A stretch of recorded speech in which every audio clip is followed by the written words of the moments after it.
పట్టింది. అదెందుకో మొదటి ఎపిసోడ్ చూడగానే మనకు అర్థమవుతుంది. విచ్ హ్యాట్ అటెలియర్ కేవలం ఒక యానిమే మాత్రమే కాదు, ఇది ఒక విజువల్ మాస్టర్ పీస్. చాలా కాలం తర్వాత మొదటిసారిగా దాని మ్యాంగా ఆర్ట్ వర్క్ లాగే అచ్చుగుద్దినట్లుండే ఒక యానిమే వచ్చింది.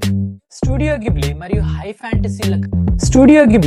హై ఫ్యాంటసీల కలయికలో ఒక బిడ్డ పుడితే అది ఎలా ఉంటుందో అదే ఈ విచ్ హ్యాట్ అటెలియర్ అనిమే. దీన్ని బగ్ ఫిల్మ్స్ నిర్మించింది. ఫ్రీ రన్ తర్వాత నేను చూసిన అత్యుత్తమ ఫ్యాంటసీ యానిమే ఇది.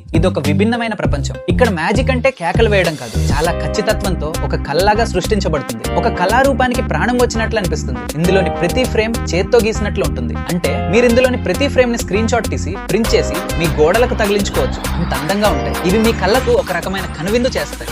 చాలా మంది క్రిటిక్స్ ఇప్పటికే దీన్ని టాప్ టియర్ ఫ్యాంటసీ అని అంటున్నారు. నిజం చెప్పాలంటే ఇది కేవలం హైప్ మాత్రమే కాదు, ఆ యానిమే నిజంగానే దీన్ని సంపాదించుకుంది. ఎందుకంటే ఇందులో అనవసరమైన హడావిడి లేదు, లేదా పెద్ద పెద్ద పోరాటాలు లేవు. బదులుగా స్వచ్ఛమైన కథనం మరియు సరైన ప్రపంచ నిర్మాణం చేయబడింది. అది మీరు ఫ్యాంటసీతో ఎందుకు ప్రేమలో పడ్డారో మీకు గుర్తు చేస్తుంది. కానీ ఇది నా అభిప్రాయం. మిగతాది మీకేమనిపిస్తుంది? మరియు మీరు ఈ అనిమే చూసారా? కామెంట్లలో తప్పకుండా చెప్పండి.